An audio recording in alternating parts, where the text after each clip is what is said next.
요한복음서 해설 11번째 부전자전. 박병규 요한보스코 신부.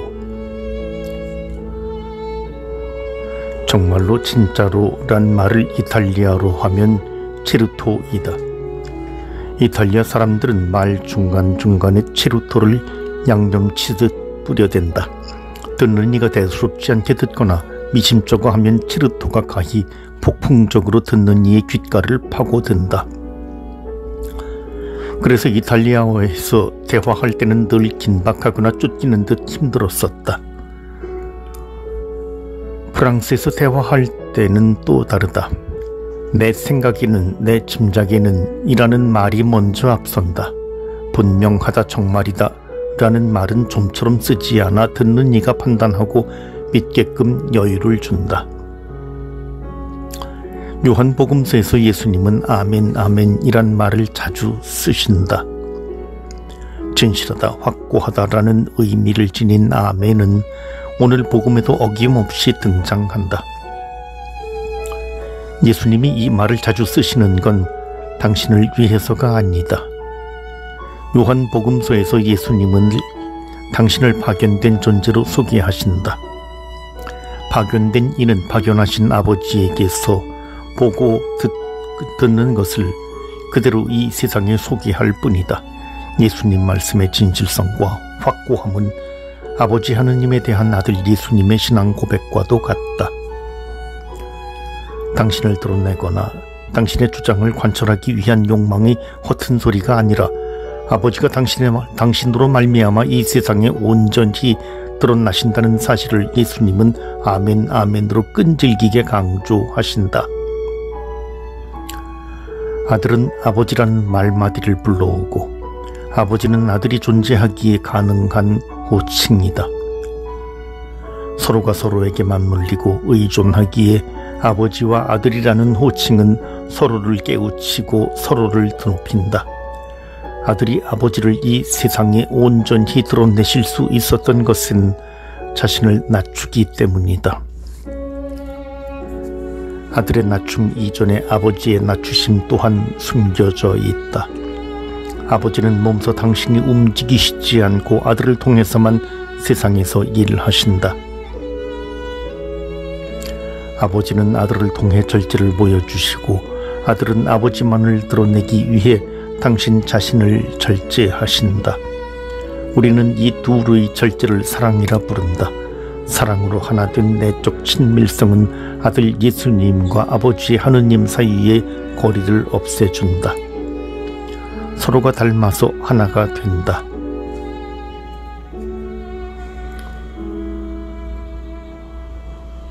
아버지가 아들을 통해 원하시는 것은 아버지의 생명을 세상이 함께 나누는 데에 있다. 아버지는 원래 생명의 원천이셨고 그래서 생명을 주신 분이셨다. 이 생명을 요한복음서에는 예수님에게도 적용한다. 예수님이 생명이심은 병든 이를 낫게 하시고 눈먼 이를 치유하시며 라자로를 살리시는 것으로 구체적으로 드러난다. 예수님에게 생명이 있다는 것은 그분이 아버지의 신적 속성을 똑같이 누리고 있다는 반증이다.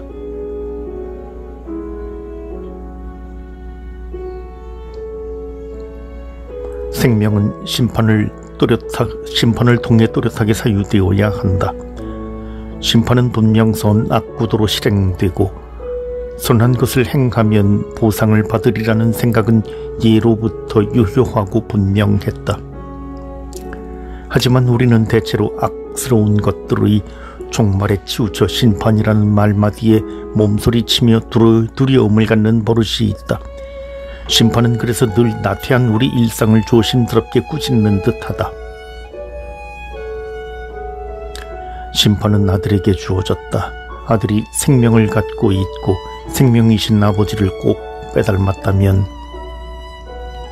심판의 이유와 목적은 생명이어야 한다. 생명으로 초대하는 것이 곧 심판인 셈이다. 그러므로 우리는 이 구절을 뚜렷하게 곱씹어야 한다. 내 말을 듣고 나를 보내신 분을 믿는 이는 영생을 얻고 심판을 받지 않는다. 예수님의 입장에서 심판은 당신과 아버지의 존재를 사람들이 받아들이길 바라는 데에 소용된다. 그래서 심판은 생명을 갈구하고 생명을 쫓는 이들에게 희망을 주는 사유물이다. 심판을 목격하고 생명을 생각하자는 게 아버지 아드님 하느님과 아들 예수님의 한 목소리이다. 목소리에 합당한 자세는 듣는 것이다. 우리는 들어야 한다. 그것으로 생명을 얻어야 한다. 복음은 결국 울려 퍼져 들리게 하는 데에 그 의미가 있다. 듣는 데는 죽음과 생명의 구분이 필요 없다. 생명의 소리는 산 이와 죽은 이의 구별을 허락하지 않는다. 예수님이, 하느님의 생명을 가진 예수님이 지금 우리 곁에 와 계시기 때문이다.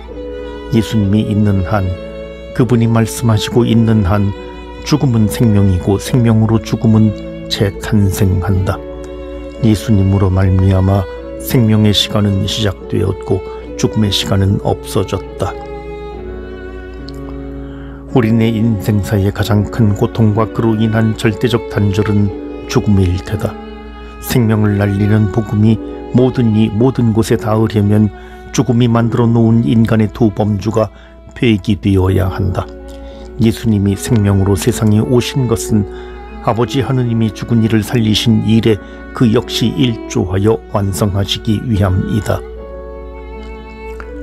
태초에 인간은 죽음을 몰랐으나 죽음을 알고 난 후 생명은 죽음 앞에 처절히 짓밟혔다. 그런데도 저 옛날 에제키엘 예언자는 진정한 이스라엘의 회복을 뼈가 살아 움직이는 것으로 묘사했다.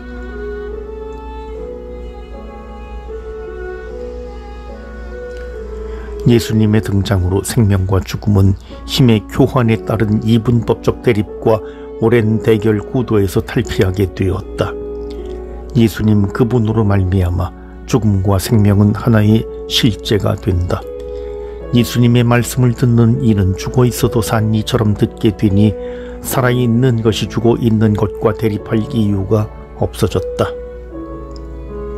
예수님의 말씀과 행동 앞에서는 모두가 하나다. 모두가 부활한 새로운 실제로 서 있다. 인간은 비로소 한 범주 안에서 아버지와 아들의 한 목소리를 듣게 되었다. 사람의 아들은 이런 논리를 묘사하는 데 적격이다.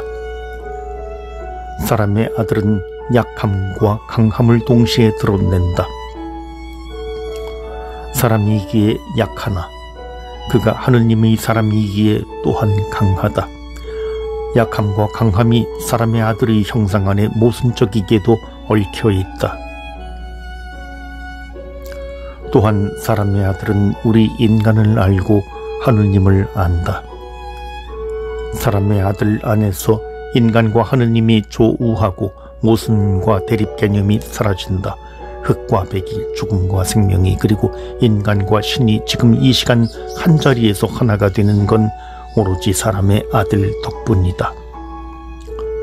부전자전 볼 수 없고 만질 수 없던 하느님 아버지가 이 세상에서 당신의 아들 예수님을 통해 살레음을 풍기신다.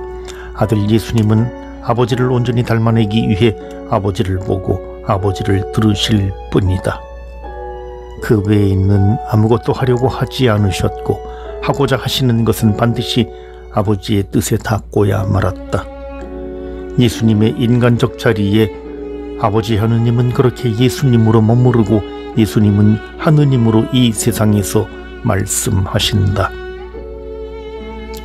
요한복음 해설 12번째 상상하라. 예수님이 주도하시는 교육 방법은 시험을 통해서이다. 그분이 필립보에게 던진 말씀은 하나의 선택을 불러일으킨다.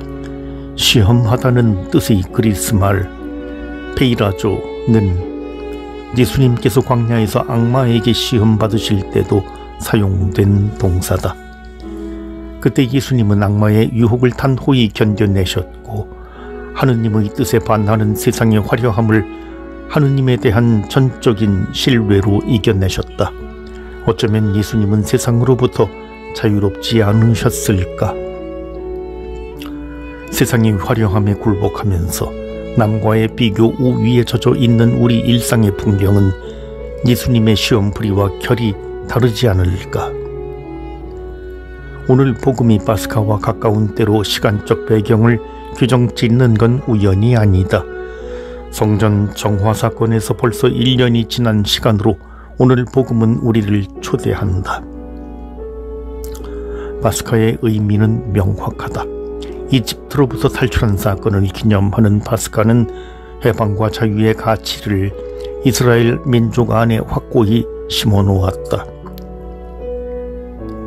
해방의 시간에 예수님은 먹는 이야기를 하신다.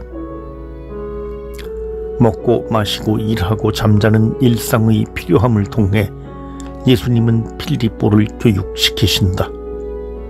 필립보는 세상의 필요함에 꽤나 충직했다. 큰돈이 있어야만 모두 먹일 수 있다고 미리 계산하는 필립보. 세상 이치에 참 밝은 편이고 그것은 정당한 계산이었다. 안드레아는 어떨까? 보리빵 5개와 물고기 2마리. 그 음식은 수많은 군중에게 턱없이 부족한 양이기에 안드레아에게 있으나 마나한 음식이다. 지금 있어도 없는 것이나 마찬가지다. 계산이고 뭐고 가당찮은 양의 음식을 안드레아는 무시한다. 굳이 필립보와 안드레아를 탓하지는 말자. 이 두 제자의 말은 너무나 합리적이고 타당하다. 다만 예수님의 계산과 달랐을 뿐이다. 예수님은 제자들의 정당한 계산을 거슬러 감사와 나눔을 보여주신다. 보리빵 5개와 물고기 2마리. 보리빵은 가난의 상징이었고 물고기 2마리는 식사의 부족함을 더욱 부추긴다. 넉넉한 양이 아니라는 사실이 더욱 강조된다. 예수님께서 군중을 배불리 먹이셨다는 사실과 대비되는 이 결핍은 감사와 나눔의 가치에 대한 강조와 맞닿아 있다. 결핍의 자리에서 풍성함이 나올 수 있었던 건 오로지 예수님의 자유로움에 기인한다.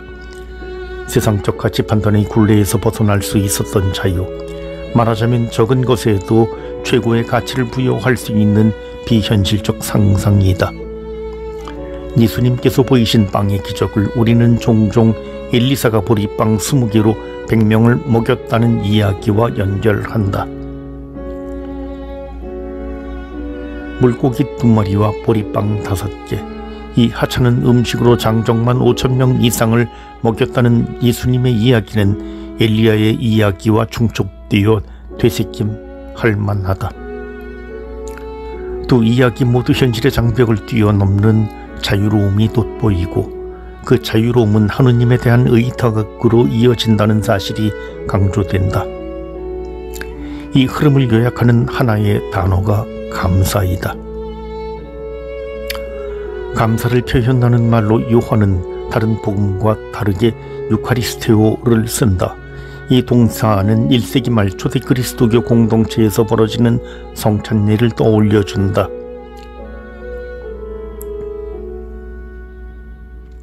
이를테면 성찬례는 감사를 통한 풍요로움의 정신을 되새기는 일이 된다.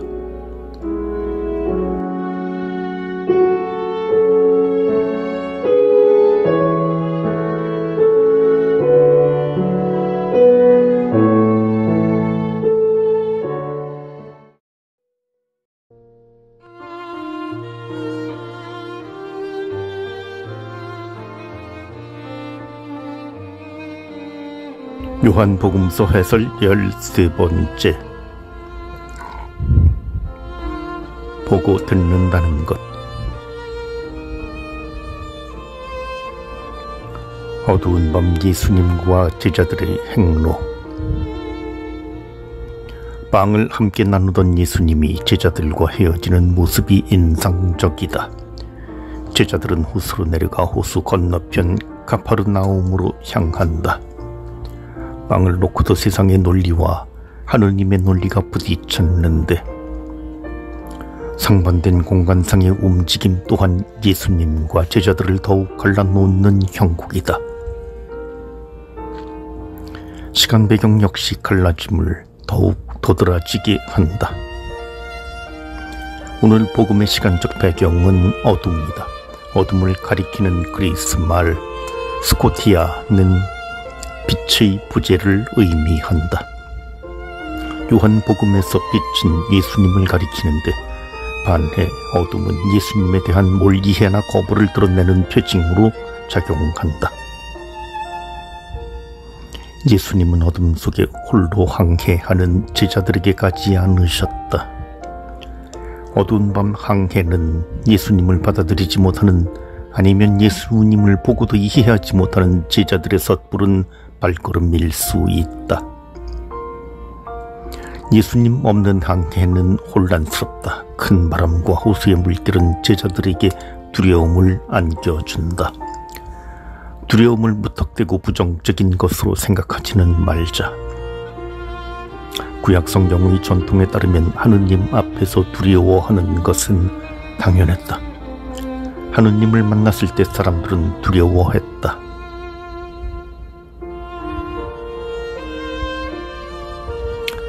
많은 경우 두려움이 가져다 주는 것은 침묵과 절제이다. 신 앞에 나약한 존재로 서 있음을 고백한다는 것은 그 어떤 말과 행위도 의미 없음을 전제하는 일이다. 결국 두려움 앞에선 인간의 유일한 자세는 침묵과 절제로서 신의 다스림에 오롯이 귀의하는 전적인 의탁이다.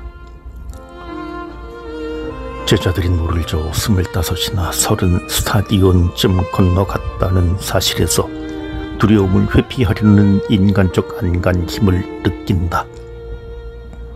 한 스타디온이 190m 정도이니 4.7km 또는 5.7km 거리는 좋게 나아간 것인데 그만큼 제자들은 예수님과 멀어지고 있을 뿐이다.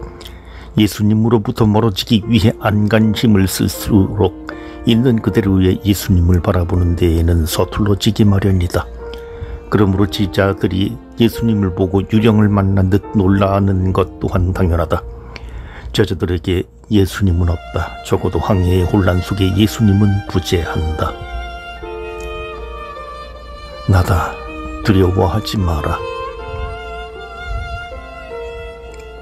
예수님의 이 말씀을 두고 거친 물결을 헤치고 나아가는 제자들의 노고를 두둔하는 말로 이해하는 건 오해의 소지가 있다.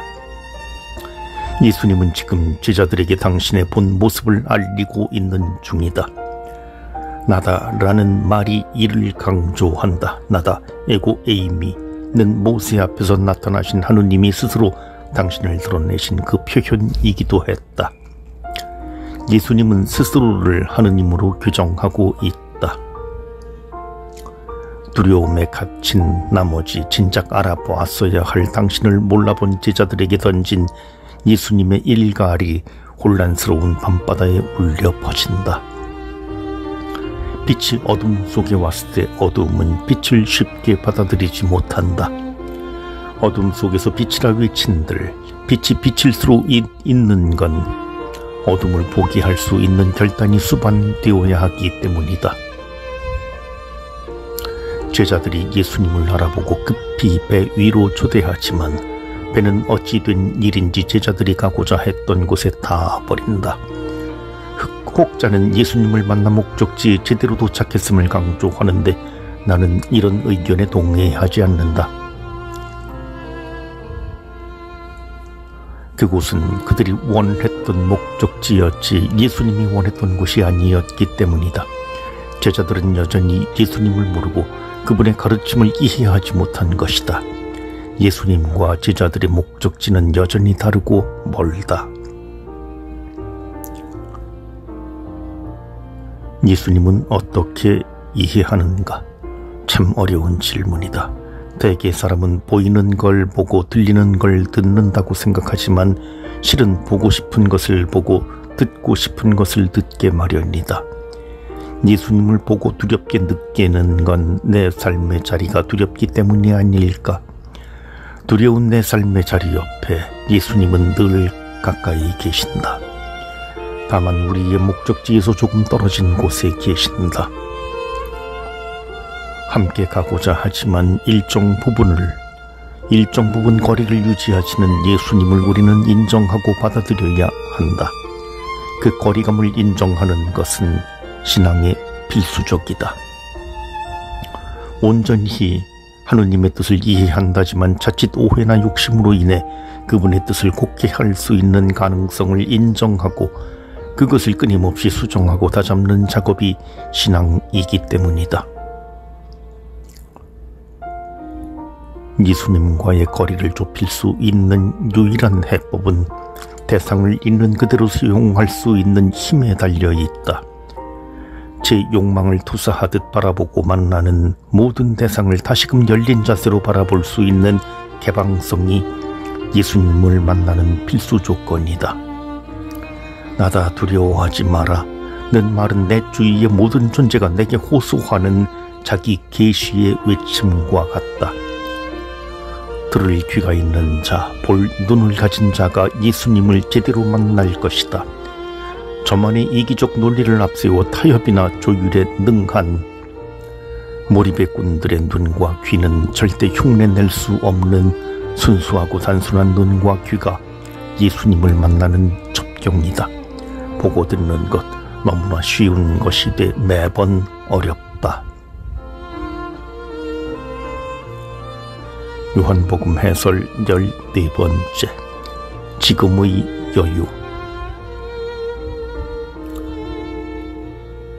군중이 예수님을 찾아 나선다.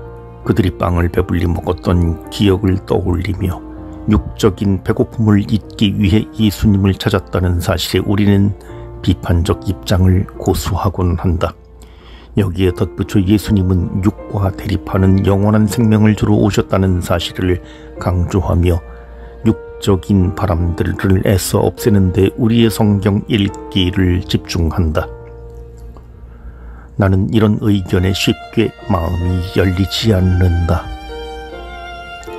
어차피 인간은 육을 가지고 살아가기 때문이다. 또한 예수님은 살덩이로 온전히 오신 하느님이기 때문이다. 육적인 바람으로 그분을 찾아 나선 걸 그리 부정적으로만 바라볼 수 없는 노릇이다. 예나 지금이나 사람이라면 자기 삶이 아프고 고단해서 위로받고 치유되고 싶은 심정은 당연하니까. 문제는 예수님이 나에게 누구인가이다.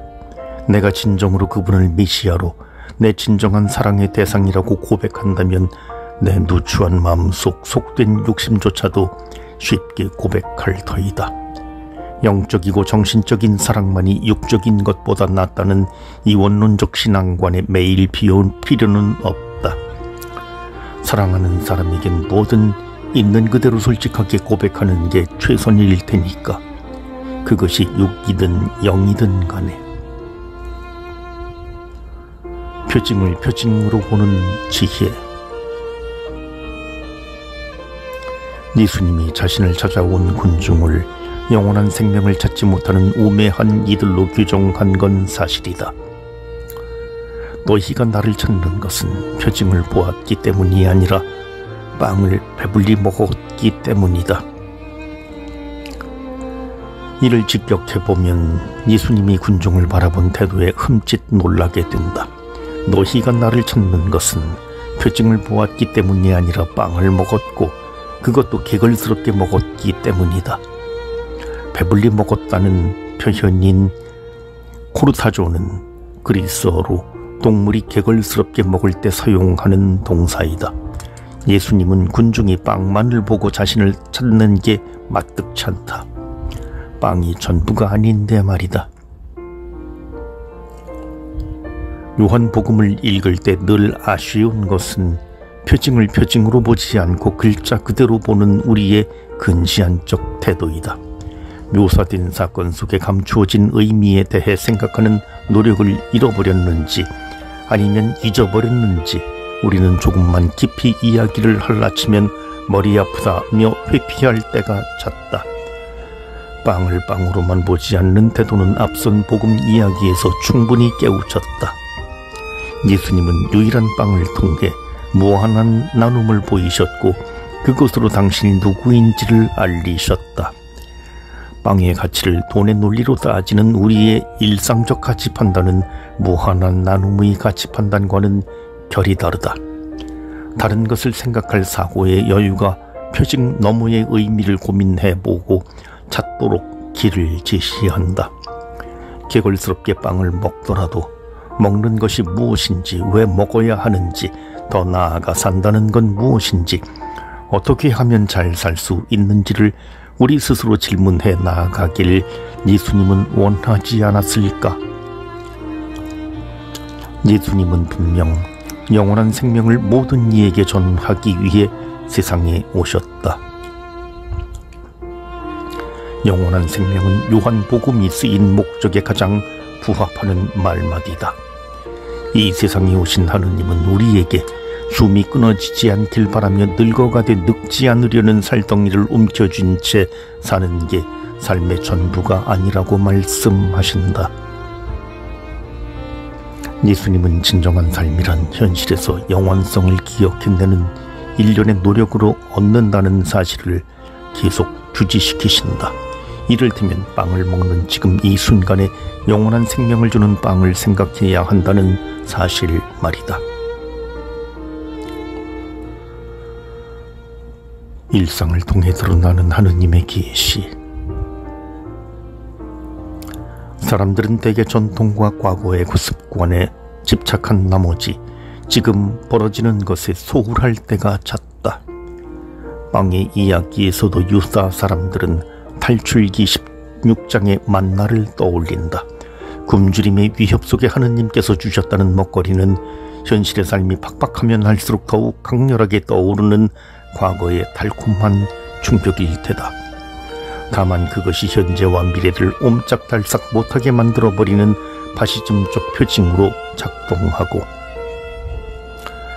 행여 다른 관점을 이야기하는 이에게 법은 폭력적이고 공격적인 비판의 핑곗거리가 되기도 한다. 예수님과 군중의 대화가 그러했다.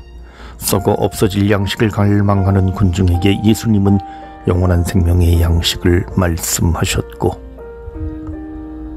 군중은 도대체 예수님이 누구길래 저런 말을 하는지 의아하게 생각했다.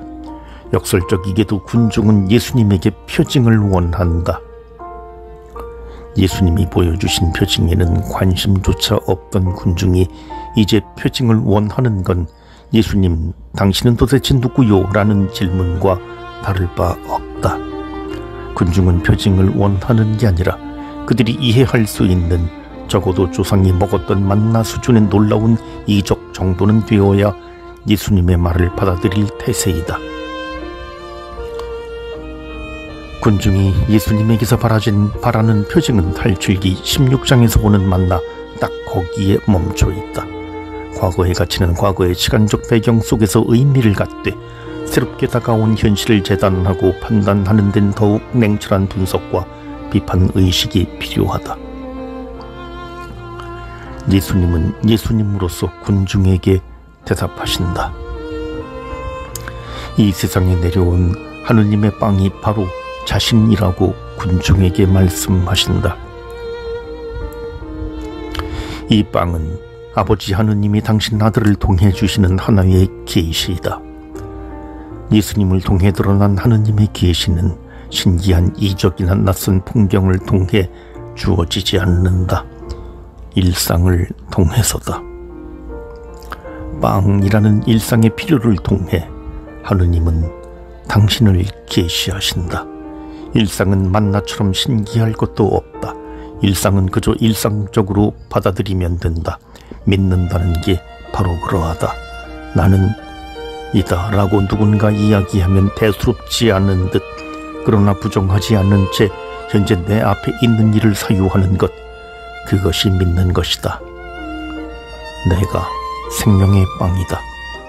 예수님은 빵의 표징을 통해 일상의 필요성과 신적 초월성을 하나로 엮어내는 유일한 하느님의 계시, 자체가 된다.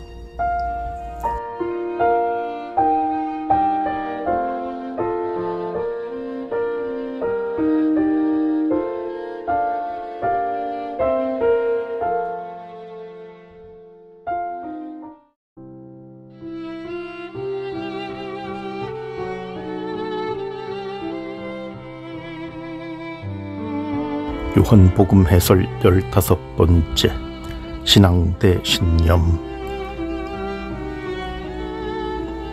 박병규 요한보스코 신부. 예수님이 이 세상에 오셨다는 사실, 곧 육화라는 개념이 요한복음에서 자주 강조된다.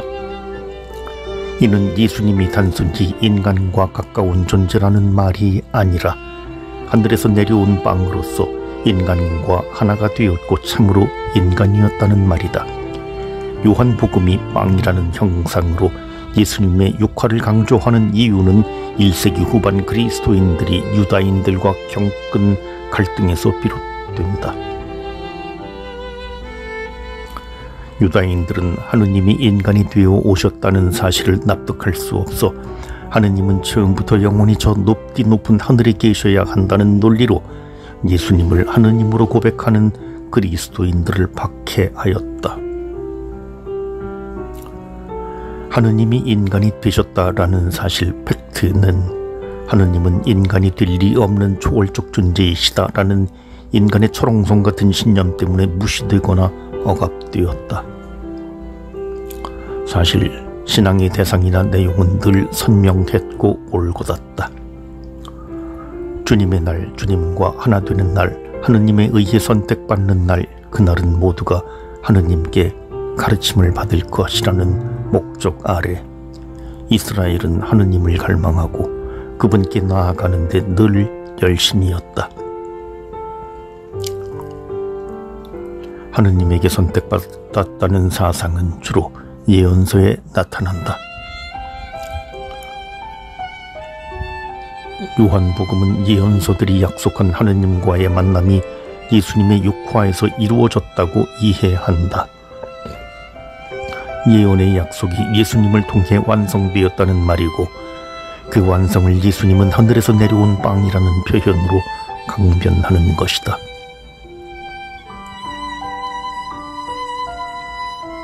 신이 인간이 되었다는 팩트를 받아들이느냐 마느냐의 문제는 실로 중요하다. 유다인들이 자신들의 체험적 삶을 통해 예수님을 요셉의 아들로 선명히 각인하면 할수록 인간이 되어 오신 하느님을 받아들이는 건 요원하다. 신앙은 팩트 안에서 이해되고 성장한다. 다만 팩트가 신념이나 이데올로기가 되어서는 안 된다는 가르침을 오늘 우리가 읽는 복음을 통해 익혀야 한다. 팩트는 인간의 해석에 따라 부분적 혹은 왜곡된 삶으로 각인되기 때문이다. 이를테면 우리가 매번 보고 듣는 모든 팩트는 우리가 보고 싶고 듣고 싶어 하는 것들에 대한 욕망의 투사물인 경우가 많다. 보고 듣는 것을 뛰어넘는 데서 신앙은 시작한다. 유다인들은 만나를 통해 하느님을 기억하게 되고 인간적 배고픔의 한계를 극복할 수 있었기에 만나를 먹고도 죽은 것이 그들에겐 충격적인 팩트였다. 그 팩트는 오랜 역사 속에서 신념으로 이데올로기로 길러지고 다듬어졌으며 하느님께서 만나를 주셨다는 게 아니라 만나를 주셔야 하느님일 수 있다는 논리가 만들어졌다. 하느님이 만나에 굴복되는 건 순전히 인간 신념의 고집 때문이고 시대의 흐름 속에 하느님을 묻지 않고 신앙을 뒤집지 않는 인간의 게으름 때문이다. 팩트를 있는 그대로 제대로 보고 듣는 것, 그리고 그것을 제대로 보여주고 들려주는 것을 보고 듣는 것, 듣는 주체와 그 대상이 하나여야 가능하다. 다시 말해 하느님만이 하느님을 제대로 보고 하느님만이 그분을 제대로 들을 수 있다. 또한 하느님만이 하느님을 있는 그대로 보여주고 들려줄 수 있다. 그래서 예수님의 방법은 유일하고 동시에 완전한 것이다. 먹고 마셔라 며 스스로를 내놓는 방법으로 하느님은 인간과 하나가 되었고 그 하나됨을 하느님은 인간에게 완전히 들리고 보인다. 누군가에게 먹히고 마셔지는 것이 그 누군가를 배부르게 하지만 그 배부름 이면에 하나의 희생이 있음을 기억해야 한다. 먹히는 예수님은 자신을 살로 내어 놓으셨다. 이 살은 영적인 표현이 아니다. 구체적인 살덩이이다. 사람의 살을 먹는다는 것이 인간 상식으론 도저히 납득되지 않는다. 더군다나 피를 마시는 건 유다율법상 공동체에서 쫓겨날 수 있는 범죄로 인식된다. 예수님은 인간의 인식과 신념 그리고 상식을 뛰어넘는 곳에서 육화하셨다. 예수님의 육화는 2000년 전의 유일회적인 사건인 동시에 오늘날 우리 신앙인 사이에 또다시 분명한 팩트로 이어진다. 요한복음이 그것을 예수님의 살과 피를 먹고 마시는 것으로 우리에게 소개하는 것은 1세기 말엽 예수님의 죽음을 기념하는 초기 그리스도교 공동체의 성찬례를 염두에 두었기 때문이고 그 성찬례를 오늘 우리가 계속 거행하기 때문이다. 6장 51절, 53절, 54절에서 먹는다라고 번역된 동사는 에스티오인데 그리스어 동사 형태 중 아오리스트형으로 사용된다. 이 동사 형식은 어떠한 행위가 유일회적 혹은 결단적인 차원일 때 사용된다. 이를테면 예수님은 우리가 당신을 먹고 마시길 지금 이 순간 결단하길 바라신다. 이어서 56절에서 먹는 행위는 트로고로 달리 표현되는데 이 동사는 현재형이고 지속적이고 연속적인 행위를 가리킨다. 한 번 먹고 마시는 것으로 예수님의 육화와 죽음이 있는 그대로 이해되거나 받아들여지지 않는다. 사는 동안 늘 먹고 마심으로써 예수님의 육화와 죽음이라는 팩트가 우리 신앙인의 옹졸한 신념이나 이데올로기가 되지 않도록, 그래서 예수님의 살과 피가 늘 살아있는 실체로 그 실체가 우리 신앙인을 통해 이 세상에 참된 생명이 되도록 해야 한다. 요한복음서 해설 16번째 의심하는 믿음. 예수님의 말씀이 듣기 거북한 이유는 자명하다. 말씀을 들을 귀가 없어서가 아니라 들을 마음이 없어서다. 예수님의 말씀은 아주 명확했다. 군더더기가 없었다. 그냥 당신을 먹어달라고 하셨고 먹는 이에게 거저주겠다고 하셨다. 애원에 가까울 정도로 줄곧 그렇게 말씀하셨다. 예수님의 이 말씀을 듣는 이들이 거북해하는 건 어쩌면 당연하리라. 워낙 들여보지 못한 생소한 말씀이어서 그렇고 현실적이지 못해서 그렇다. 마음이 통하느냐 아니냐의 문제는 대개 각자의 몸이 살아가고 있는 삶의 자리와 직결된다. 영이며 생명인 예수님의 말씀은 실은 살아있으라는 호소이기도 하다. 예수님의 말씀이 듣는 이의 마음을 요동치게 했기 때문이다. 혐의를 품고 예수님께 다가가는 건 결코 부정적인 자세가 아니다. 어쨌거나 예수님과 함께 있는 것이니까, 어떻든 예수님과 더불어 논쟁을 하고 있으니까 말이다. 살아있음은 낯선 이야기에 대한 반응에서 시작한다. 듣는 이의 영을 깨워 육의 익숙함을 걷어치우는 데서 시작한다. 그래서 마음이 거북하다는 것은 살아있다는 방증이기도 하다. 하지만 예수님을 떠나가는 건 완전히 다른 일이다. 그건 제 몸뚱이의 탐욕이나 욕망만을 쫓겠다는 선언이며 예수님이 더 이상 필요치 않다는 선언이다. 영과 생명을 등지고 제자들이 다시 돌아가는 곳은 육의 익숙함일 테다. 대개 요한복음의 육을 영과 대비시켜 부정적으로 다룬다고들 말하지만 요한복음은 육이 꼭 필요한 것임을 말하기도 한다. 적어도 요한복음에서 6은 하느님께서 이 세상을 사랑할 유일한 자리이자 방법이었으니까 6을 통해 생명이 가능한 것이고 6이 죽어야 생명이 주어진다는 논리가 복음의 논리이기 때문이다. 요한복음에서 6이 쓸모없다고 말하는 건 6이 가지는 본디 가치가 쓸모없어서가 아니라 영을 받아들이지 않는 완고함 때문이다. 대개 6의 완고함은 현실을 살아가는 이들이 갖는 제 신념에 근거하는 게 아니라 세상이 주는 영광에 물들어 그 영광의 단맛을 잃어버릴까 두려워하는 이들의 비겁함에서 비롯된다. 예수님과 함께 걷는 건 어쩌면 제 삶의 자리에서 해방되는 일일 테다. 제 삶으로 되돌아가는, 제 삶의 익숙함을 선호하는, 그리하여 제 삶에 떨어질 이익을 꼭 붙들고 놓지 않으려고 하는 이들은 결코 제 삶에서 해방되지 못한다. 제자 대부분이 예수님을 떠나 다시 제 삶으로 되돌아갈 때 베드로가 예수님께 드리는 답은 그래서 신선하다. 베드로는 주님, 저희가 누구에게 가겠습니까? 주님께는 영원한 생명의 말씀이 있습니다. 라고 말한다. 베드로가 예수님이 누구이신지를 고백하는 장면은 공관복음서에서도 나온다. 모두 비슷한 듯하지만 실은 요한복음에 나오는 베드로의 대답이 가진 독특함이 있다. 공관복음이 베드로의 답변을 유다사회가 기대하는 메시아상과 관련하여 그려냈다면, 그래서 공관복음에서는 베드로의 고백이 이어 예수님께서 베드로를 질책하는 장면이 나온다. 요한복음은 제자 대부분이 떠나가는 상황에서 베드로가 예수님이 누구이신지를 고백하는 것으로 이야기를 구성하고 있다.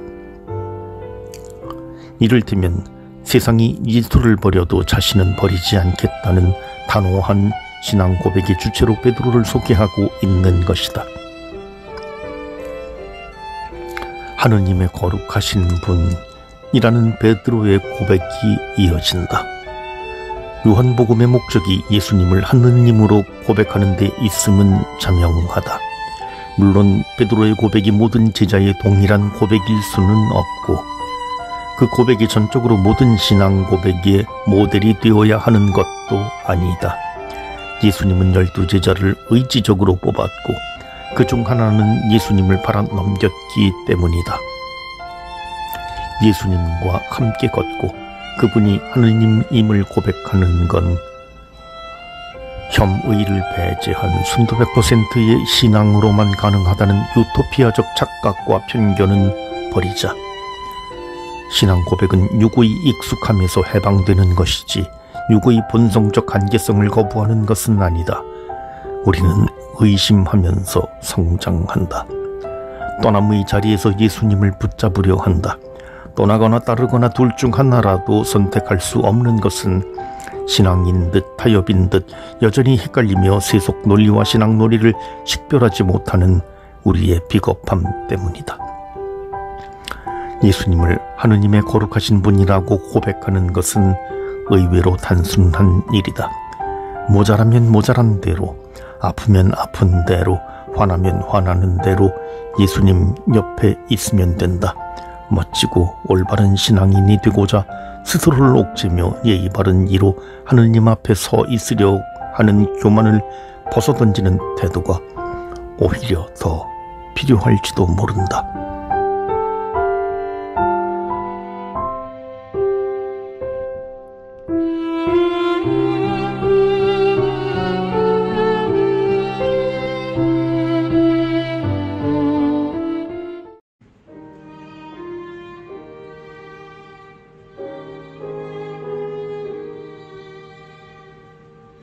요한복음 해설 17번째 눈뜬 장님.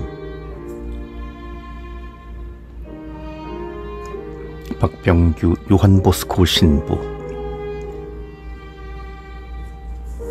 7장의 시간적 배경은 초막절이고 공간적 배경은 예루살렘이다. 초막절에 예루살렘에 올라가는 일을 두고 예수님과 형제들이 갈등을 겪는 것으로 이야기는 시작된다. 초막절은 추수에 대한 감사와 예전의 광야 체험이 연결된 이를테면 현재와 과거를 엮어 기억하는 축제이다.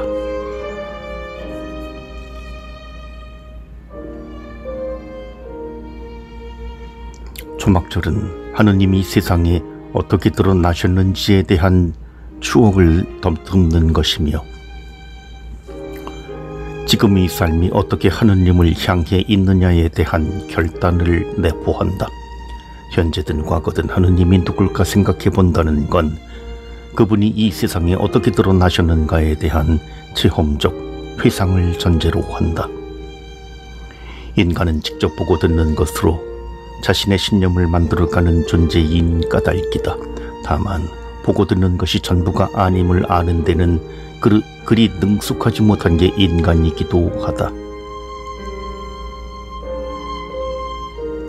하느님을 기억하는 유다인들은 하느님으로서 일하고 말하시는 예수님에게 유독 적대적이었다.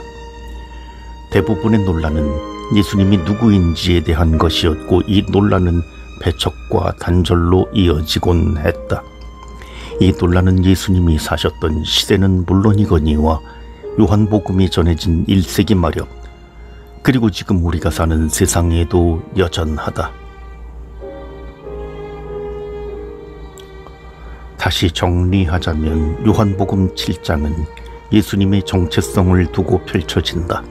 이를테면 예수님은 선한 사람인가 속이는 사람인가 아니면 예언자인가 하는 질문들이 쏟아진다.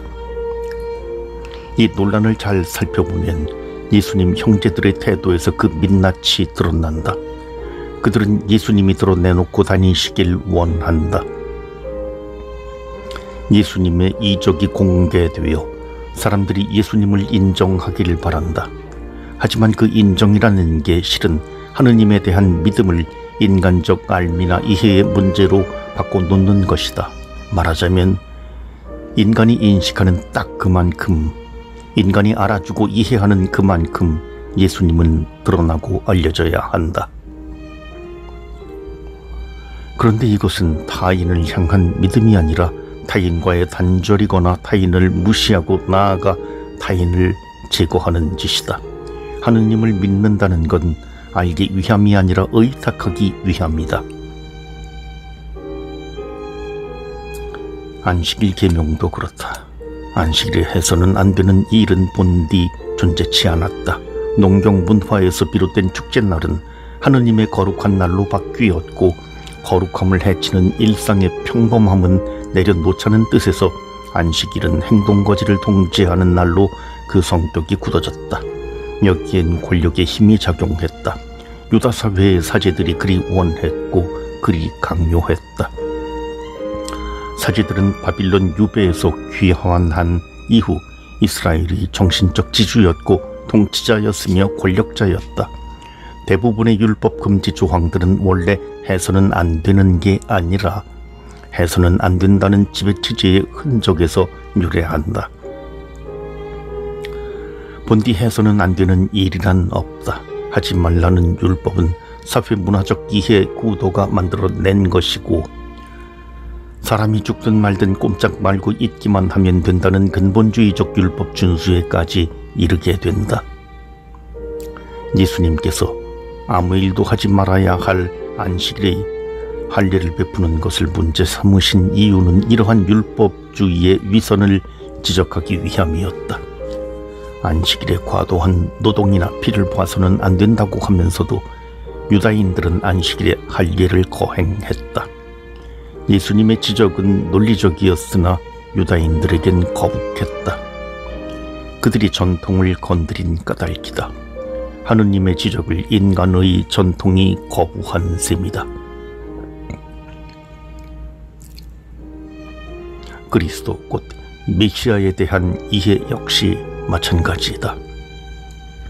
유다 사회가 기대한 메시아는 권력자가 지정한 곳, 즉 베들레헴이라는 자리, 다윗 가문의 시작인 곳에서 나와야 했다. 그리 믿었고 믿는 바가 견고해져 당연시 되었다. 그렇다면 이사야 8장 23절은 도대체 무엇이란 말인가?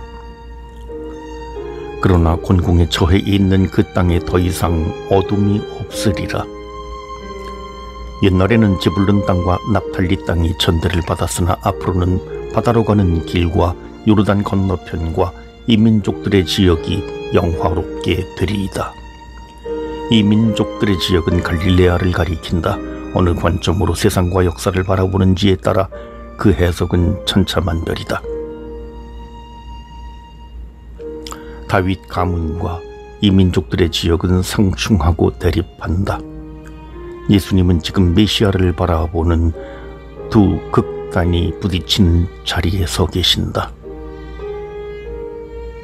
유다인들은 하느님이 하시는 일과 능력에 대해 놀라워하고 신기해한다. 예수님이 갈릴레아 출신이고 촌놈이고 배우지 못했기 때문이다. 그러나 예수님의 일과 능력에 대한 의문이 그분이 누구인가를 진정으로 깊이 고민하는 데까지 뻗어가지는 못하였을다. 유다인들은 보고 듣는 것에 너무 익숙해져 있었고 유다 사회의 현실 논리와 계급 권력은 촌놈 예수를 메시아로 고백하는 것을 용납하지 않았다. 예수님은 제대로 보고자 하셨다. 하느님을, 그분의 뜻을 제대로 보고 지키려 하셨다. 자신의 때와 의지를 내려놓고 아버지의 때를 기다리셨다. 형제들이 자신을 공개적으로 드러내라고 다그칠 때도, 군중이 자신을 놓고 논란을 벌일 때도 예수님은 자신이 누구인지, 언제 무엇을 할지 말씀하시지 않았다. 그분의 때는 전적으로 아버지의 영광에 연결되어 있었고 그 영광은 자신의 죽음이었다. 목마른 자만이 예수님을 제대로 찾아 나섰다. 초막절 축제 때 실로암 못에 물을 길어다 성전 제단에 기얹는 예식을 행했다. 기쁨이 예식이었고 살아있음에 대한 감사의 표현이었다. 제대로 살고 싶고 제대로 믿고 싶으면 예수님을 제대로 찾아야 한다. 인간의 전통이나 관습 또는 권력 의지에 기대어 신앙을 이용하면 안 된다. 신앙이 자신의 익숙함으로 향할 때 우린 주님이라 부르되 우상을 향하게 된다. 요한복음 해설 18번째. 예수님, 하느님. 나는 세상의 빛이다. 요한복음 첫 장에서부터 예수님을 가리켰던 표징이 빛이다. 빛을 받아들여 모두가 하느님의 생명을 함께 나눌 수 있기를 바라는 게 요한복음의 저술 의도이기도 하다. 다만 빛을 받아들이고 아니고는 전적으로 우리 선택의 몫이고 빛을 빛으로 보고 나아가는 이와 그렇지 못한 이로 갈라진 두 세상은 요한복음이 쓰이고 읽혔던 시대의 자화상이기도 했다. 유다인 대부분이 예수님을 거부했지만 더러는 믿기도 했다. 예수님은 믿는 이의 탄생을 위해 믿지 않는 이들 사이를 헤집고 다니신다. 본디 믿는 이는 없다. 믿지 않는 이가 믿는 이가 되며 빛이 오셨기에 어둠은 빛을 받아들일 것인지 말 것인지 선택이 기로에 놓이게 된다.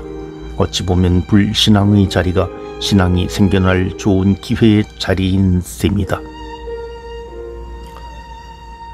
유다인들은 예수님을 궁금해했다. 유다인들은 철저히 하느님을 따르던 사람이었고 예수님은 세상을 너무나 사랑하신 나머지 직접 세상에 오신 하느님이셨다. 하느님으로 하나가 되는데 문제가 없을 듯하지만 유다인들은 늘 예수님을 두고 논쟁하기 바쁘다. 매번 도대체 당신이 누구냐고 묻는다. 유다인들이 궁금해하는 건 예수님이 아니라 제 삶의 방식일 수 있다. 그러니 늘 묻는다. 예수님께 묻고 그분의 증언에 대해 확실히 해두고자 한다. 혼자서 증언하는 것은 참되지 않으니 둘이나 셋이 함께 증언해야 한다는 유다 율법을 근거로 어떻게든 예수님을 알려고 한다. 예수님에 대한 유다인들의 무지는 크게 두 가지 이유에서 생겨난다. 먼저 존재의 근원에 대한 질문을 잊어버렸기 때문이다. 우리는 보이는 것, 손에 잡히는 것에 현혹되어 본질을 놓치는 경우가 많다. 하느님을 따른다면서 하느님이 누구신지에 대한 질문보다 율법을 지켰는지 아닌지, 안식일을 지켰는지 아닌지를 더 많이 묻고 따졌다. 유다인들의 무지는 현실이라는 비겁한 핑계 속에 하느님을 포박한 데서 기인한다. 예수님은 세상의 근원과 세상이 나아갈 바에 대해 집중하셨다. 파견되신 이로서 파견하신 하느님의 뜻을 실천하려 하셨고 그 뜻을 십자가로 완성하신 분이 바로 예수님이셨다. 요컨대 예수님은 당신이 어디에서 왔고 또 어디로 가는지 알고 계셨다. 행복하고 싶고 자유롭고 싶다고 하면서도 눈앞의 이해관계에 철저히 묶여있는 우리로선 왜 사는지라는 물음이 늘 부끄럽다. 목숨까지 걸진 못하더라도 살아가야 할 삶의 이유와 방향을 묻는 일은 포기하지 말아야 한다. 유다인들이 무지한 두 번째 이유는 예수님과 그들이 머무는 세상이 다르기 때문이다. 너희는 아래에서 왔고 나는 위에서 왔다. 너희는 이 세상에 속하지만 난 이 세상에 속하지 않는다. 물론 세상은 하나고 둘로 나뉜 적이 없다. 요한복음이 말하는 아래의 세상과 위의 세상은 영성적 차원의 구별을 의미한다. 말하자면 빛을 받아들이는 이들과 그렇지 못한 이들은 세상을 바라보는 관점이 다를 수밖에 없다는 것이다. 정녕 내가 나임을 믿지 않으면 너희는 자기 죄 속에서 죽을 것이다. 내가 나이다 라는 표현은 구약에서 하느님이 당신을 드러내실 때 사용한 표현이다. 앞으로 이야기하자면 예수, 바로 내가 하느님이라고 선포하시는 것이다. 예수님을 하느님으로 알아보는 것은 제 삶이 전부가 아님을, 그래서 다른 존재와의 관계로 나아가야 함을 고백할 때 가능하다. 예수님을 보면서 제 삶에 유익한 무언가를 생각한다면 그게 바로 죄에 머무는 것이다. 죄란 다른 것이 아니다. 제 것에 눈이 멀어 다른 것에 무지하거나 무관심한 것이 죄이다. 예수님께서는 당신의 뜻과 당신의 논리 안에 갇혀 계시는 분이 아니라 하느님 아버지와 하나 되신 분이셨다. 나는 그분에게서 들은 것을 이 세상에 이야기할 따름이다. 나를 보신 분께서는 나와 함께 계시고 나를 혼자 버려두지 않으신다. 내가 언제나 그분 마음에 드는 일을 하기 때문이다. 예수님은 눈에 보이는 것과 손에 잡히는 것들 안에서 보이지 않고 잡히지 않는 하느님의 세상을 보여주셨다. 예수님은 하느님을 통해 당신의 삶의 이유와 목적을 분명히 짚어내셨고 그것으로 그분의 삶은 하느님에 대한 증언 그 자체였다. 하느님을 통해 이 세상은 곧 하느님 나라였다. 하느님 나라를 지향하면서도 실제 삶의 자리에선 단죄와 심판을 일삼고 하느님 나라가 멀었다며 이원론적 세계관을 즐기던 유다인들에겐 제 삶이 하느님 나라일 수 있다는 예수님의 세상이 낯설고 불편하였다. 예수님께서는 십자가를 지심으로써 당신의 근원과 당신이 사는 세상을 밝히 보여주셨다. 예수님의 십자가상 죽음은 하느님이 이 세상을 너무나 사랑하신 결과이다. 하느님의 그 사랑이 완성되는 것은 순전히 우리의 선택에 달려 있다 해도 과언이 아니다. 사랑은 일방적일 수 없기 때문이다. 예수님은 당신 살덩이를 이 세상에 내던지셨는데 우리는 그런 예수님을 무관심으로 하늘에 유폐시키는 것은 아닐까?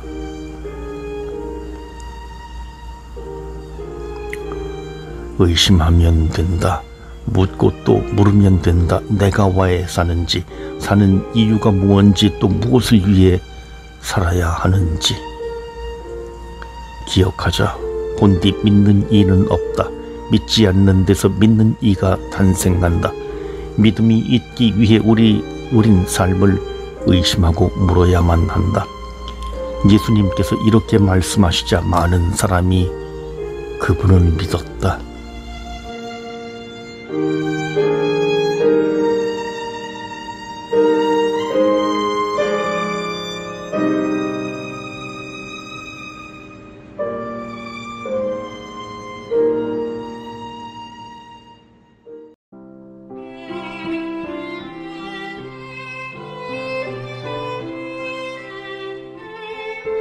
요한복음 해설 19번째. 하나의 믿음. 박병규 요한보스코 신부. 아브라함을 두고 예수님과 유다인들이 논쟁을 벌이는 대목은 우스울 정도로 유치하다. 성경 말씀을 두고 유치하다 말하는 것이 불경스러운가? 그렇다면 그것이 바로 유다인들의 논리라는 사실을 깨닫길 바란다. 유다인들은 예수님을 믿는 이였다.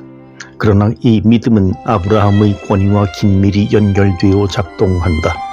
지금껏 우리가 읽어온 요한복음의 내용은 일관되게 예수님이 누구인지를 제시하고자 한다. 요컨대 예수님은 생명의 빵으로 이 세상에 온 하느님이라는 사실을 누누이 강조하는 것이 요한복음이다.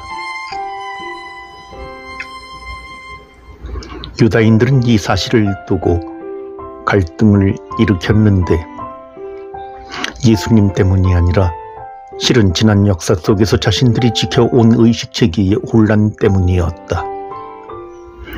예수님을 두고 사유하고 그의 정체성에 접근해서가 아니라 그동안 지켜온 것에 대한 집착이 예수님을 갈등의 대상으로 만들어버린다. 유다인들의 의식체계는 하나로 요약된다. 하느님은 한 분이셔야 하고 그 하느님을 따르는 길은 자신들이 과거부터 켜켜이 쌓아온 율법을 통해서만 가능했다. 유다인들은 하느님을 아버지라 불렀다. 하느님을 아버지라 여긴 것은 유다인들의 오래된 습관이었고, 관습은 국수주의적 폐쇄성을 부추겼으며 율법을 통해 다른 민족과의 차별을 철저하게 공고히 했다.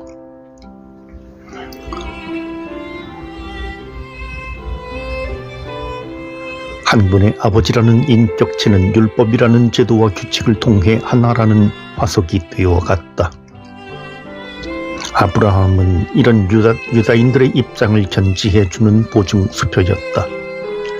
신앙의 길에 두말 없이 순순히 따라 나섰던 아브라함은 하나이신 하느님께 선택된 하나의 백성으로 떳떳하다는 유다인들의 자존감을 위한 제물로 손색이 없었다. 유다인들은 아브라함을 통해 하느님을 만난 것이 아니라 자신들의 모습을 치장하는 데에 바빴고, 아브라함의 권위로 하느님의 백성이라는 자신들의 정체성을 유지하는 데 급급했다. 하느님이 누구든 아브라함이 누구든 상관이 없었다. 그리고 그 뒤편에선 열심히 율법을 재생산하며 그들의 현실적 계급 진영을 더욱 견고히 했다. 유다인들에게 하나는 자신들의 이름만 드높이는 바벨탑이었다. 여기엔 하나의 위험이 도사린다. 하느님을 믿는다면서 다른 제도나 규칙, 존엄한 권위 등에 기댈 때에는 자신을 잃어갈 위험이 상존한다. 말하자면 사랑해서 결혼한다든지 혼수로 열쇠 몇 개는 되어야 한다는 전제 조건을 제시하는 구태와 닮은 셈이다. 예수님은 사람으로 유다인들 앞에 서 있다. 그 사람은 지금 이 자리에서 하느님으로 스스로를 계시한다. 어디에도 기대지 않은 채 있는 그대로 예수님의 모습 하나로 유다인들과 대화한다. 유다인들은 그 대화 속에 참 많은 것을 쑤셔 넣는다. 아브라함은 물론이거니와 예수님의 출신 성분까지 들먹인다. 그들은 지금 하느님을 논하는 것이 아니라 자신들의 의식체계가 파탄되어가는 것을 증명하는 꼴이다. 그들은 그들 자신을 잃어가는 셈이다. 예수님은 유다인들이 죄를 지어 종노릇하고 있다고 말한다. 죄는 단순히 윤리도덕적 책임을 불러오는 개인의 일탈이 아니다. 죄의 근본은 더 먹음직스럽고 더 유식해질 것 같으며 더 멋져 보일 것 같은 것에 대한 개인의 폐쇄적 욕망에서 시작한다. 욕망은 현실을 있는 그대로 용인하지 않는다. 현실은 자기 편단대로 조작하고 편집하게 한다. 오늘 복음의 유다인들이 그렇다. 우리는 아브라함의 후손으로서 아무에게도 종노릇한 적이 없습니다. 감히 하나밖에 없는 하느님의 백성이 종노릇했다고 말하다니 유다인들은 예수님에게 화가 단단히 난 모양이다. 허나 역사는 말한다. 유다인들은 바빌론에, 페르시아에, 그리스에, 그리고 로마 제국에 철저히 종노릇해왔다고. 이만하면 유다인들은 제정신이 아니다. 사람으로 오신 하느님, 예수님을 보고도 알아보지 못하는 의식의 파탄, 그건 믿음이 없어서가 아니라 오늘 복음의 시작은 예수님을 믿는 유다인이라 분명히 말한다. 믿음의 불순함 때문이다. 하느님을 믿으면서 아브라함을 존경하면서 심지어 예수님까지 믿으면서 유다인들은 자신들의 욕망을 대변하는 각종 이해관계를 믿음으로 치장한다. 믿음은 유다인들의 욕망을 유지하기 위한 블랙홀과 같다. 5만 가지를 다 던져놓고도 믿는다고 강변하는 유다인들은 실제 하느님을 죽일 수 있는 살인자들과 맥을 같이 한다. 믿는 것은 하나다. 한 분 하느님을 믿고 그분의 말을 전하는 이를 믿고 아브라함이든 21세기의 길을 살아가는 우리든 세상 태초부터 있었던 것에 대해 거짓 없이 있는 그대로 볼 줄 알고 들을 줄 아는 것이 믿음이다. 예수님이 아브라함이 태어나기 전부터 자신이 있었다고 하신 말씀은 태초부터 육체를 갖고 숨을 쉬었다는 뜻이 아니다. 예수님은 태초부터 하느님과 하나로 이제껏 하느님의 말을 담아내고 있다는 말이다. 예수님과 하느님은 태초부터 하나였다. 본디 하나를 둘러 갈라놓은 것이 사탄이고 악마이며 거짓이고 살인이다. 갈라진 건 오로지 제 삶이 기대고 싶은 다른 무언가에 몸과 마음이 뺏긴 노예근성 때문이다. 그것을 믿음으로 치장하는 건 민망하거나 유치한 일이다. 요한복음서 해설 20번째 알의 폭력. 8장에서 유다인들과 격정적인 토론이 있었다. 예수님은 유다인들로부터 인정받지 못한 메시아였고 예수님은 유다인들을 살인자의 자식, 거짓의 자식, 악마의 자식으로 폄하하셨다. 그런 예수님에게서 유다인들은 돌을 던지려 했다. 토론은 갈등과 폭력으로 치달았다. 몸을 피해 성전에서 나오다가 예수님은 태생 맹인을 만난다.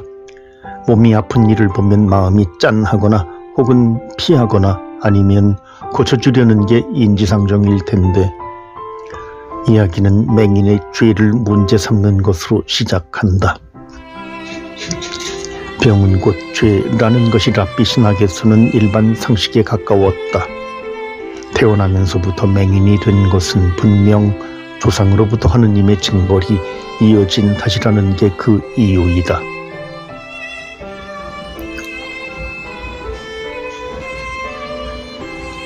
예수님은 태생 맹인을 고쳐주셨고 그걸 두고 바리사이를 중심으로 한 유다인들은 또다시 갈등을 불러일으킨다. 안식일에 태생 맹인을 고쳐 안식일 법을 어겼으니 예수님은 메시아가 아니라는 게 유다인들의 주장이다. 예수님은 태생 맹인인 것이 조상의 탓도 맹인의 탓도 아닌 하느님의 이의를 드러내는 것이라 하신다. 하느님은 저주하시고 짓누르시며 파괴하시는 분이 아니라 아픈 이를 돌보시고 낫게 하시는 인간에 대한 연민이 가득한 분이라고 예수님은 이르신다.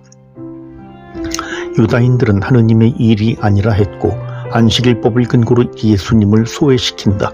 하느님의 뜻은 예수님 편에 있는가 아니면 유다인들 편에 있는가? 우리는 선택해야 한다. 갈등의 대부분은 예수님의 부재 중에 펼쳐진다. 이 갈등이 예수님 부활 이후 예수님이 더는 지상에서 살과 피를 지닌 채 살지 않을 때 예수님의 정체성을 두고 펼쳐진 이야기로 인식하는 주석학자들이 대부분이다. 이야기는 대체로 예수님에 대한 부정적 판단을 다그치는 방향으로 결론 지어졌고 유다 사회의 기존 인식체계가 그만큼 견고하다는 사실을 재확인시킨다. 태어나면서 맹인이면 계속 맹인이어야 한다는 인식, 그래서 계속 죄인이어야 한다는 사회적 통념이 맹인이 치유되었다는 사실을 거부한다. 어찌 보면 이 갈등은 예수님의 문제가 아니라 예수님에 대한 그 시대의 해석 문제였고 개혁적 급진적 인식을 갖추기에 너무나 평범한 이들의 보편적 해석이 문제였다. 사회적 평범함은 대개 그 사회의 권력에 종속된다. 태생 맹인의 이웃들이 그러했듯 사회 권력을 통해 기존 인식체제를 확인하는 직업을 거치면서 평범함은 더욱 견고하고 폐쇄적으로 변한다. 태생 맹인의 부모조차 바리사이로 대변되는 사회적 권력을 두려워했고 자기 아들에 대한 변호를 기피한다. 예수님의 부활 이후 초대 그리스도교 공동체는 유다 사회와의 갈등과 대립 속에 살았다. 그리스도인들에게 예수님은 하느님이자 메시아였지만 유일신 사상에 집착한 유다인들에게는 그 사실이 불편했다. 90년경의 얌니아 종교회의에서 유다 사회는 그리스도교 공동체를 저주하고 단죄했으며 유다 사회로부터 격리시켰다. 태생 맹인 부모의 행동은 예수님에 대한 거부가 아니라 사회적 합의를 거스르는 것에 대한 두려움이었고 비겁함이었으며 그 두려움과 비겁함을 사회적 권력은 이용했다. 사회적 권력은 그렇게 사람들의 무한하고 창조적인 인식작용을 가로막은 채 점점 더 견고해진다. 그럼에도 태생 맹인만은 달랐다. 그는 예수님이 행한 사실에 집중한다. 예수님이 누구인지 그가 죄인인지 아닌지 단정하지 않는다. 그는 예수님을 예언자라 고백하고 바리사이들을 오히려 눈먼 이 귀먹은 이로 규정한다. 사실에 집중하는 것이 사회적 통념을 손질하는 데 유용하다. 이 사실이 태생 맹인을 믿음의 사람으로 변화시킨다. 공부하고 기도하고 평생 수도를 한다 해도 예수님을 모를 수 있다. 그럼에도 우리가 예수님을 아는 건 예수님이 이 세상에서 사셨고 죽으셨고 부활하셨기에 그렇다. 이 사실은 그대로 남아있고 믿음은 그 사실에 대한 해석의 확장이고 증언이다. 사실을 있는 그대로 보지 못하고 듣지 못하는 건 과거에 머물러 지금을 상실한 데에서 기인한다. 9장 34절을 읽어보자. 그러자 그들은 당신은 완전히 죄 중에 태어났으면서 우리를 가르치려고 드는 것이요 하며 그를 밖으로 내쫓아버렸다. 태중에서부터 병을 앓으면 죄인이라는 당시의 인식 체제를 받아들인다 하더라도 이건 아니다. 태생 맹인은 이미 맹인이 아니다. 그렇다면 더는 죄인이 아닐진데 바리사이들에게 태생 맹인은 여전히 죄인이고 그래서 공동체에서 제거된다. 과거가 지금을 도려내고 그 자리에 썩는 내가 진동하는 수구적 중얼거림만 난무한다. 저자는 눈이 멀었다, 눈이 멀었다, 눈이 멀었다. 구장의 이야기는 예수님을 제대로 볼 수 있는 눈을 키워내는 것을 목적으로 한다. 태생 맹인은 예수님을 보고 들었지만 바리사이를 중심으로 한 유다인들은 그렇지 못했다. 모세의 후손이라 율법에 누구보다 충실했던 바리사이와 유다인들이 예수님을 보고 듣지 못하는 건 율법을 몰라서가 아니라 살아있는 하느님을 화석이 된 하느님으로 모셨기 때문이다. 유다 사회에서 쫓겨난 태생 맹인은 다시 예수님을 만난다. 어쩌면 예수님을 만난다는 것은 인간 사회상의 완곡함과 폐쇄성에서 해방된 이들의 특권일 수 있다. 예수님은 줄곧 하느님을 증언하고 입증하시지만 그것을 보고 듣는 것은 우리 인간의 몫이다. 요한복음에서 말하는, 나아가 복음서 전체에서 말하는 죄의 본질은 제 행동거지에 대한 윤리 도덕적 판단에 있지 않다. 죄의 본질은 모르는 것을, 깨닫지 못하는 것을 자신이 가진 얄팍한 지식과 정보로 안다고 우겨대는 데에 있다. 대개 그 지식과 정보는 사회적 권력이 오랫동안 재단하고 설계한 획일적이거나 편향적인 것임에도 말이다. 태생 맹인은 모른다고 했고 모르기에 믿는다고 했다. 몰라서 기존 인식체제에 기생하는 태생 맹인의 부모나 그 부모가 환생한 지금의 우리들은 또다시 예수님을 거부하고 단죄하고 죽일 수 있는 비겁함의 주인공일 수 있다. 지리멸렬한 과거에 언제까지 지금을 저당 잡히며 살 것인가? 나는 도대체 어떤 예수님을 원하는가? 나는 도대체 예수님을 원하기는 한 걸까? 또한 믿고는 있는 걸까? 나는 도대체 예수님을 알기는 한 걸까? 이 질문이 나를 해방시키고 나의 눈을 제대로 뜨게 만들 것이다.